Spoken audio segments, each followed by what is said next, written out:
Thank you, everybody. Didn't have time to get mic'd up, so I'll stand here with my extensive notes. I guess I was thinking about this comment about Gray Davis and the voter recall that happened, and I can remember sitting in San Francisco. I just started a job with Farallon Capital at the time, and it was reminding me when they had that recall and Enron went under about an experience I'd had a few years earlier when I was in Jakarta in May of 1998. I think we have at least one Indonesian in the crowd who might remember, or maybe wasn't born yet, I'm not sure, in May 14th of 1998. And I was a banker at Goldman Sachs trying to help the Indonesian government raise some money.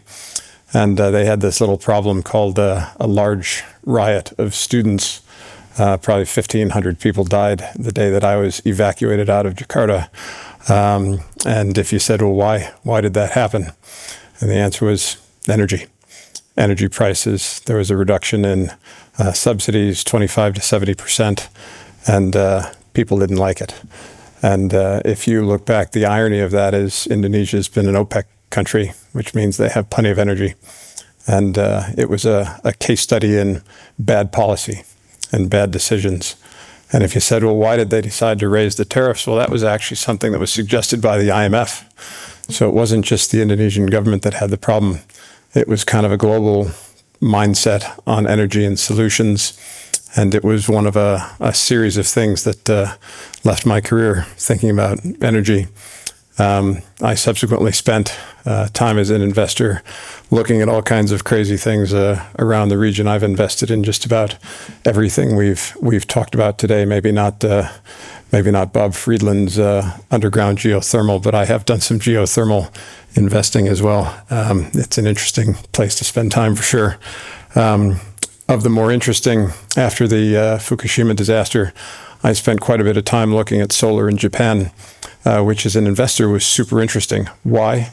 Because it made absolutely no sense whatsoever for a country that's 75% mountains with very little sunshine to be building a big solar infrastructure.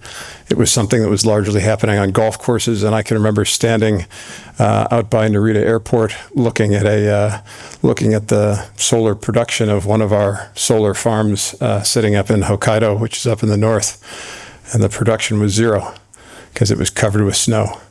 There was no electricity whatsoever, and we were making 40 cents a kilowatt hour because that's what the government was willing to pay us in order to have a pie slice that said that they were in the solar business, which made no sense at all from a policy perspective. It made no sense for the people of Japan to be paying for 40 cents a kilowatt hour. For those of you who aren't paying your electricity bills as a wholesale price, pretty high, like 7 or 8 times the underlying cost of what power should probably be in a place like Japan. I subsequently sat as a board member of Toshiba, which was also a byproduct of bad nuclear investment, watching them do this cleanup at Fukushima, which was pretty complicated. But the most complicated part of Japan's policy to me was when I went into METI to talk about the NZBA, which if any of you are in the banking world, is the Net Zero Banking Alliance, which as a strategy was kind of a thoughtful, well-intentioned concept, except if you're in Japan, in a country that is categorically and fundamentally reliant on fossil fuel energy because it has nothing other than coal and gas imports to power its country, and maybe a bit of nuclear, which is mostly being shut down or underhauled. I think it's 16 plants, not 11, that are actually in production in Japan right now. But this was also kind of an odd policy mistake. And so when I sat down with Dean Garrett years ago, and he asked me what I thought was interesting to invest in at the University of Southern California, I told him I thought it was energy. And I thought that one of the missing elements of a lot of what I had seen in the world was a lack of independent research and thought, and a true objective of just making good decisions, not making decisions on just environment, not making decisions just on cost, not making decisions just about reliability, but to take everything into consideration, and with the thought that it's a different analysis in every country. With all the talk about gas as a great solution in the U.S., It's just a less good solution in Asia. And there's a reason that coal is still a growing business in Asia. It's because in a lot of places, it is the optimal outcome for cleanliness, reliability, etc. And I watched a lot of that go wrong over many years. The second pillar of this initiative really came through a desire to think about students and the next generation. I can remember probably the most interesting due diligence session I ever had for an investment was talking about building a telecom tower business in Myanmar. And Myanmar really opened up in the year 2013. That was when there was a brief window when Myanmar had some international investment interest.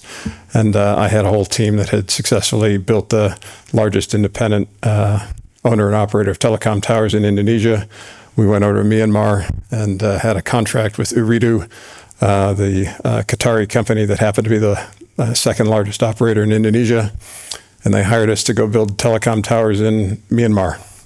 It's just there's one problem. You can't plug in a cell site to nothing.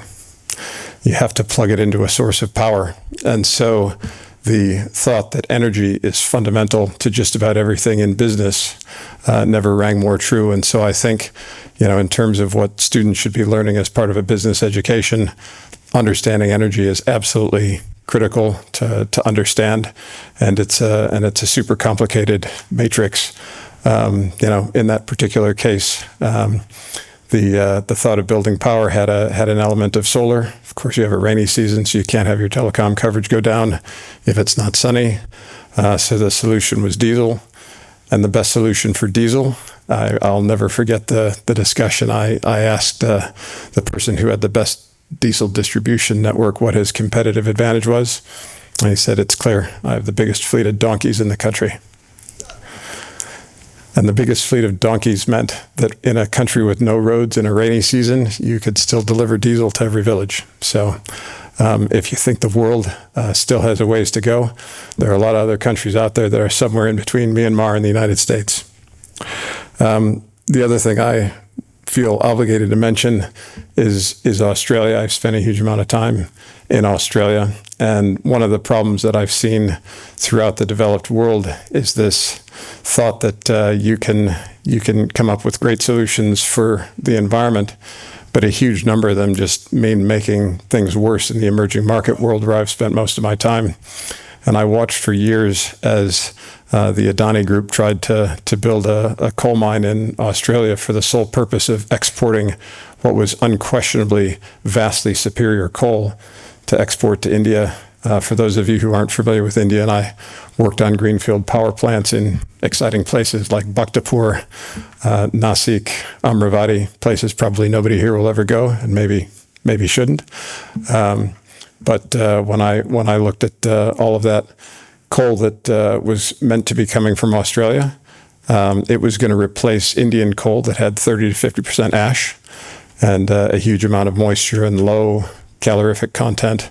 And so one of the most obvious decisions to me of the time was to export higher quality product to replace the highly pollutive coal that they were burning in India. And if anybody's looked at the statistics, it should be no surprise that some of the most polluted cities in the world are in India. And the solution in the near term, there's one thing they inherited from the British, which was a great rail network. And so there was an ability to get coal to more remote locations. And so when I look at that, that's not a narrative that you'd ever hear in the United States. But if you look at the rest of the world, you need to make the best decisions you can based on the framework and infrastructure that you've got. And so I think for the students that are out here studying, thank you for coming. I hope you take the time to really dig in and to look at the world and the energy sector objectively. I wanted to thank all the staff from USC who have done a really great job making this whole initiative happen. And I wanted to thank the speakers who managed to make this a very entertaining and full day. Thank you all for coming.